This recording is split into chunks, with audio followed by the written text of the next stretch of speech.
Hey everyone, Karl Bainbridge here and welcome back to INC Live for our post-fight recap. Australia and New Zealand, two of the most likeable nations in the world, but big-time enemies this time around. Robert Whittaker looked to try and regain his middleweight title, but to do so, he needed to go through the man that took it from him, Israel Adesanya. It's the UFC 271 post-fight breakdown. Let's get to the fights.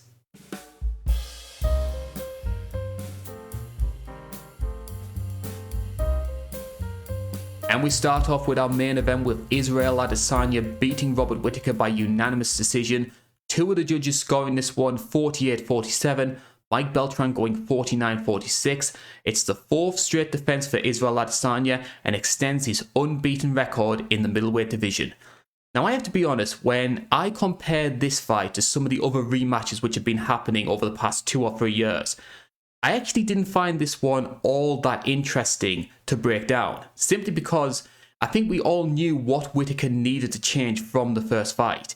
He fought too aggressively, his combinations were too predictable, and Adesanya took advantage of that. He was going to be a lot more grappling heavy, played a lot more cautious, and we saw that play out during this fight. In that first round, we saw Whittaker staying on the outside, biding his time, maybe look to try and throw that big shot in. And it was Adesanya who was the one that was leading the dance. Now, normally Izzy likes to stay on the back foot, let his opponent do most of the offense early on, get a read on them, and then go in for the kill second or third round. And I can imagine for Robert Whittaker to come in with this more refined game plan, a game plan which, as we saw later on in the fight, could potentially beat Adesanya. For him to get dropped at the end of the first round, that must have been so disheartening. And you heard Bisping and DC comment on it as he went to his corner at the end of the first round. But to his credit, he made this fight a hell of a lot more competitive than a lot of people wanted to admit. Now, I actually thought that DC and Bisping did a pretty good job covering the show. But one of the big mistakes they made was in that main event. They failed to recognise Robert Whittaker was doing a very good job making this fight competitive. And we saw the same thing when Adesanya fought Jan Blachowicz. Joe Rogan got a lot of criticism for not recognising the work that Jan Blachowicz was doing. And especially when he got those takedowns at the end of the fourth and the fifth. I think most people realised, hey, Jan Blachowicz has just won this fight. And they were sort of painting it, oh, it could be competitive. Did Jan do enough before the takedowns? All that sort of stuff. And it was a very similar situation. Now, I don't know if that's biases on their part, whether that's an instruction from the UFC, because Adesanya as champion is much more marketable, easier to sell than it would be for Robert Whittaker. I don't know, but Robert Whittaker was doing very well in that fight. He was mixing in his offense, and obviously with the takedowns, doing very well. And I've always said, Robert Whittaker is a criminally underrated grappler. The problem is, you just cannot keep Adesanya down. And you saw that. Whittaker were going for the shot, and Adesanya almost immediately either bouncing back up or clambering over to the fence to get himself in a position where he's able to hoist himself back to his feet. And if you try getting a takedown against Adesanya up against the fence, you're not going to have a chance, because he's just covered that for the entirety of his career. And we saw it when he fought Marvin Vettori, and we saw it again this time around. A lot of people have been making comparisons between Adesanya and Anderson Silva. And if we want to go down that same path, Whittaker is Rich Franklin. On any other timeline, if Adesanya or Anderson Silva isn't there, he's a long-reigning champion who people are heralding as this all-time great. But there's this alien, this step above him, that just happens to have his number. And I feel a bit disappointed for Robert Whittaker in that part. He has no reason to be upset about what happened during this fight. He's a great fighter, and he will be getting the recognition. In terms of Adesanya, though, once again, another great performance. But a performance as well where we saw a big jump in quality in Robert Whittaker between the first fight and the second. And while Adesanya has got better, it's an incremental type of better. And you do sometimes wonder, has this guy reached the ceiling of how good he could possibly be? He's still making improvements. I think physically he's looking a lot more muscular than he was when he first joined the UFC. You look at him, say 2018 when he fought Robert Wilkinson on his UFC debut. The guy's like a beanpole. He's a much bigger in the upper body. And dare I say it, maybe Adesanya has become a little bit more conservative. I know there's financial benefits that come with being the champion, and maybe Adesanya is falling into that trap in the same way that someone like, well, Tim Sylvia is probably the example that comes to mind for most people, where they're just this absolute ball of flames on their way to getting the belt. And once they actually get a hold of it, they realise the burden that could come with losing and start to tone things back a little bit. Just play it a bit safe, more of a job done performance rather than trying to make a statement. Because Adesanya doesn't need to make a statement. He's not getting the chance to be a two-weight champion anytime soon. So he doesn't need to sort of make a point to the UFC and Dana White. It was a very good performance from Izzy, and there's no denying that he's a fantastic fighter. I have seen some people, though, mourning the loss of the sort of flashy style bender who was like putting on a show and just knocking out Paulo Costa and the rest with absolute ease. No, this was a champion fighting an intelligent fight and a winning fight. It could have gone very wrong for him if Whittaker maybe had a little bit more luck and maybe a judging panel that was a bit more wayward, and we did see a lot of that in Texas. Robert Whittaker could very well be champion, but Adesanya, job done. And you look at the people that are coming up for him next, which is, it's either going to be Jared Cannonier, who's my personal pick, or Sean Strickland. I think Adesanya makes easy work of both of them. So we could be looking at a guy holding onto this belt for a long, long time. Obviously, these things happen in MMA. We don't know what's coming around the corner. There could be another superstar middleweight who just bounces through the rankings, charging up. But if you're an Adesanya fan, you can look forward to a long, dominant reign as things stand.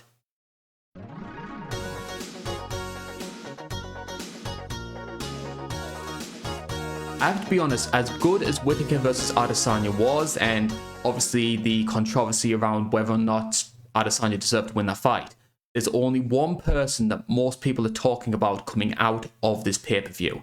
Now, if we go back to UFC 243, the first time that Whittaker and Adesanya fought, Tai Tuivasa was submitted in the second round by Sergey Spivak, a third straight loss in the promotion, and a lot of people saying, is this guy worthy of being in the UFC?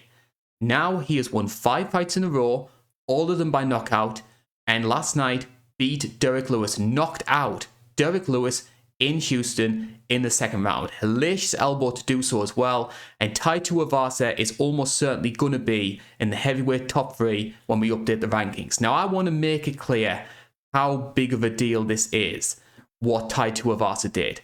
We've seen Derek Lewis get stopped before, but in all of those situations, it's been due to a culmination of strikes. You're going to have to go back to, say, Matt Mitrione, which was, 2012, 2013? For the last time somebody hit a one-hitter quitter on Derek Lewis. That is a sign of how much power that Tai Tuivasa has. And I have to say as well, it's a brave performance as well, because when we were breaking down this fight on the UFC 271 preview show, I did mention that Tai does throw a lot of low kicks, and he does have good elbows and good work inside the clinch. So in that regard, the avenues to Tai potentially winning this fight were there.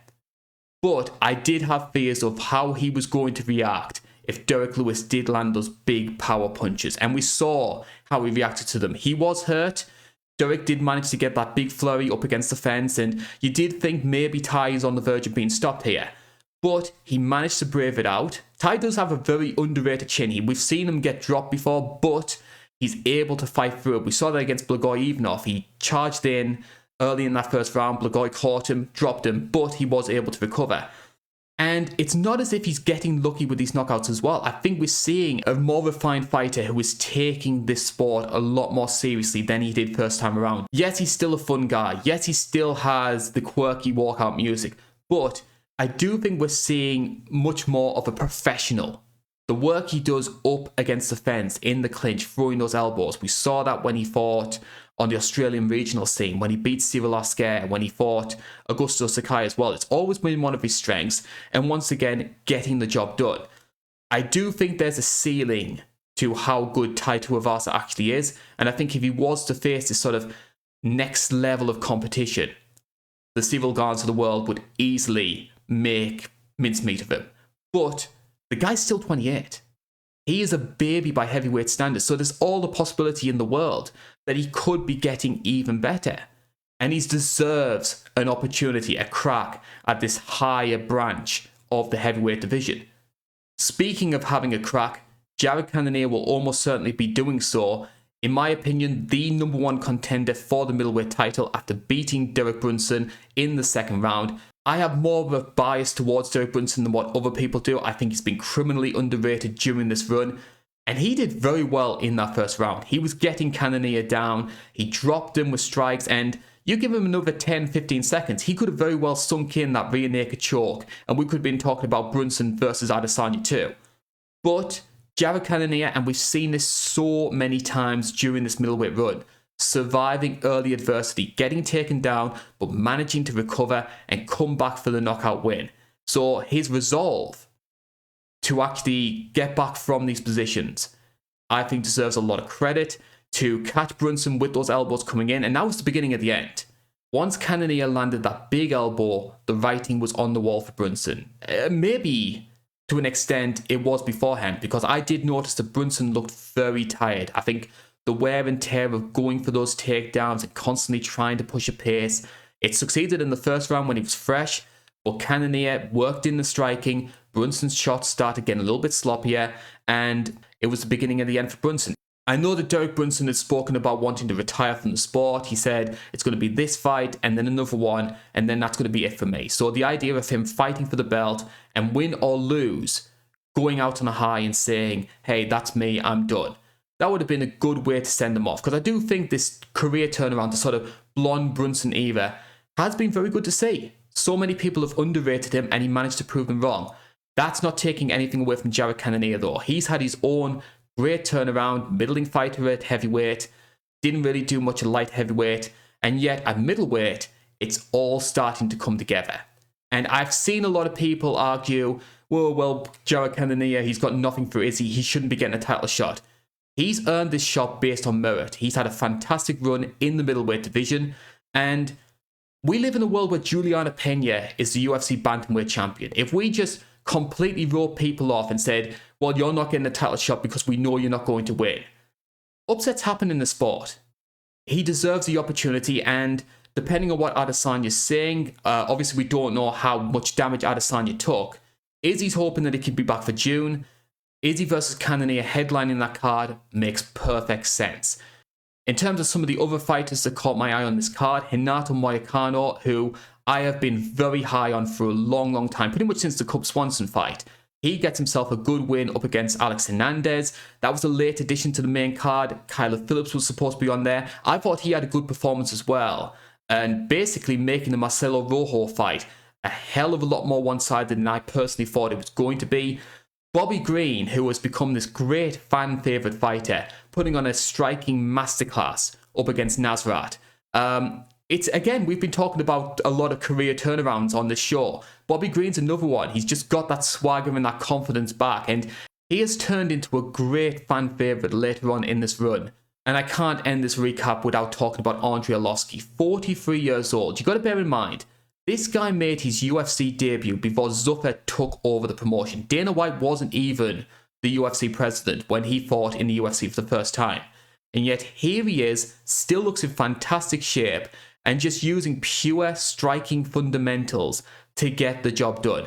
Now, I admit, the guy can't finish Sunday dinner these days. You're going to get 15 minutes of Arlovski action. That's a given in 2022. But you can't take away from what he's doing this late on into his career. I still get a kick out of watching him fight.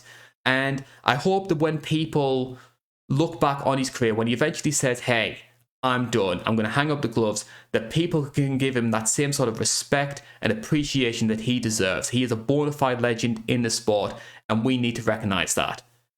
Well, ladies and gentlemen, that is all the time that we have for this UFC 271 post-fight recap. And in 3 weeks' time, we'll be doing exactly the same thing as a big UFC grudge match finally takes place. Colby Covington versus Jorge Masvidal, one of the very few non-title pay-per-view main events that the UFC do in the modern day. Please stay tuned to INC Live. We've got ourselves an interview coming up on Friday. I'll be speaking to the Invicta veteran Katie Saul. We'll be discussing the future of a potential UFC atomweight division, as well as her experiences training with some guy called Conor McGregor. I think you might have heard of him somewhere. But a big thank you to everybody who's been tuning in. This has been the INC. Thank you very much for watching, and we'll be seeing you again in the very near future. Bye bye for now.